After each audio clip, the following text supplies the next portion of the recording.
Hi everyone, thanks for having me. I'm happy to be in here in this virtual space with all of you. Although we cannot be in community in person, it remains such an important time to be involved and support the issues that we care about. It was just over a year ago when a violent mob broke into our nation's capital, putting our very democracy at risk. We are also facing an unprecedented challenge to voting rights and access to elections. And the war against women and our freedoms is strong.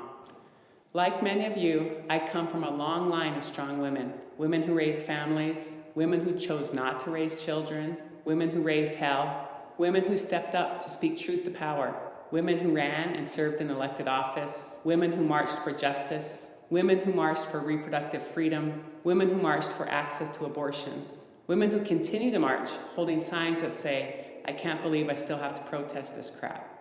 We all owe a lot to strong women role models. As women, we have a right to make choices about our lives, including if and when to get an abortion.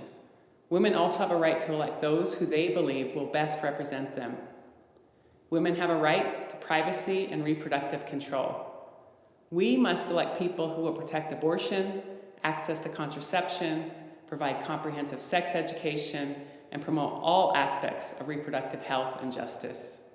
The late, great John Lewis said, "The vote is precious. It is almost sacred. It is the most powerful, non-violent tool we have in a democracy." I grew up in a household where there were two non-negotiables. One, go to school, and two, vote. Those two things have helped shape my life.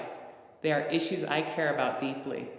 And they are issues that help shape all of us, our society, and our democracy. I think of John Lewis's belief in voting rights and know that when this tool for democracy is hindered, it puts issues we care about at risk. It puts access for women, people of color, and young people in jeopardy. Making it hard to vote is not progress. When barriers to the ballot box are created, it sets us back decades. We have to continue to work to make sure people are registered to vote and have easy access to cast their ballot. Protecting voting rights is an essential aspect of protecting our fundamental right to control our bodies. We need to elect women and folks who listen to women. Our rights to healthcare access, a continued right for reproductive freedom, and protecting our most sacred right to vote is indeed at risk. But it's organizations like yours, and it's people like all of you who keep fighting, who advocate, who vote, who support other women, who rise up to take on another day, that will help us to prevail, to maintain optimism, and to succeed.